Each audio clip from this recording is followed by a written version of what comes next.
Heatstroke নিয়ে একটি বড় ভুল ধারণা আছে। অনেকেই মনে করেন হিটস্ট্রোক মানে হঠাৎ অজ্ঞান হয়ে যাবে। আসলে তা নয়। অজ্ঞান হওয়ার অনেক আগেই শরীর একের পর এক সতর্কবার্তা দিতে থাকে। সমস্যা হলো আমরা এই লক্ষণগুলোকে সাধারণ ক্লান্তি বা গরম লাগা বলে এড়িয়ে যাই। আজ সেই সংকেতগুলো নিয়ে কথা বলবো, আর এমন হলে প্রাথমিক অবস্থায় কি কি করতে হবে সেটাও বলবো। আর ভিডিওর শেষে বলবো এমন একটি ভুলের কথা যেটা বাংলাদেশের গরমের সময় হাজার হাজার মানুষ করেন। গরমে শরীরের ভেতর আসলে কি ঘটে? আমাদের শরীরের একটি অত্যন্ত উন্নত থার্মোরেগুলেটরি সিস্টেম আছে। এর প্রধান কাজ হলো শরীরের কোর বডি টেম্পারেচার প্রায় 37 ডিগ্রি সেলসিয়াসের আশেপাশে রাখা। বাইরে যতই গরম হোক না কেন শরীরের বিভিন্ন উপায়ে অতিরিক্ত তাপ বের করে দেওয়ার চেষ্টা করে। এর মধ্যে সবচেয়ে গুরুত্বপূর্ণ হলো সোয়েটিং, অর্থাৎ ঘাম তৈরি হওয়া। ঘাম ত্বক থেকে বাষ্প হয়ে উড়ে যাওয়ার সময় শরীরের তাপও নিয়ে যায়, একে বলে ইভাপোরেটিভ কুলিং। কিন্তু সমস্যা হয় যখন পরিবেশ অত্যন্ত গরম ও আর্দ্র হয়ে যায়, অথবা শরীরের পর্যাপ্ত পরিমাণ পানি না থাকে। তখন শরীরের এই স্বাভাবিক কুলিং সিস্টেম আর কার্যকরভাবে কাজ করতে পারে না, ফলে শরীরের ভেতর তাপ জমতে শুরু করে।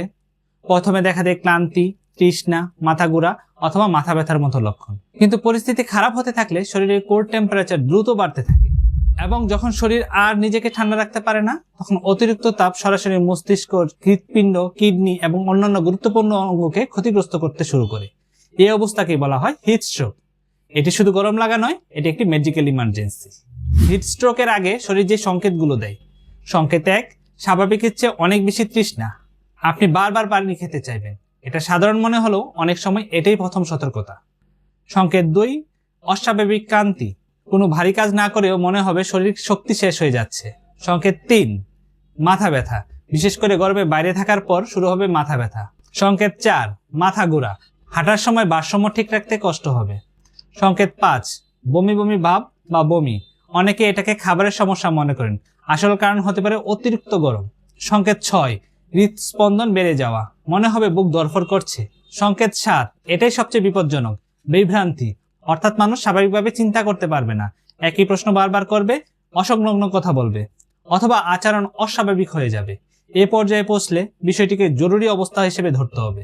অনেকেই ভাবতে পারেন এই সংকেতগুলো তো বেশি গরমের সময় কম বেশি আমাদের অনেকেরই হয়, কিন্তু সমস্যা হয় তখন যখন আপনি এগুলোকে উপেক্ষা করবেন, প্রয়োজনীয় ব্যবস্থা নেবেন না। কি কি করতে হবে সবকিছু বলবো, দেখতে থাকুন। হিটস্ট্রোক হলে আসলে কোন কোন অঙ্গগুলো ক্ষতিগ্রস্ত হয়? অনেকে ভাবেন হিটস্ট্রোক মানে শুধু শরীর গরম হয়ে যাওয়া। আসলে ব্যাপারটা তার চেয়ে অনেক বেশি গুরুতর। উচ্চ তাপমাত্রায় সরাসরি প্রভাব ফেলতে পারে মস্তিষ্কে, হৃৎপিণ্ডে, কিডনিতে, এমনকি লিভারেও।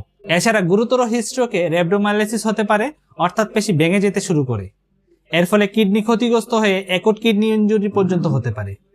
এই কারণেই হিটস্ট্রোককে শুধু গরম লাগা বলা যায় না, এটি একটি মেডিকেল ইমার্জেন্সি। সবচেয়ে বড় ভুল, ভিডিওর শুরুতে বলেছিলাম একটি বড় ভুলের কথা, সেটা হলো একটু বসে থাকি ঠিক হয়ে যাবে।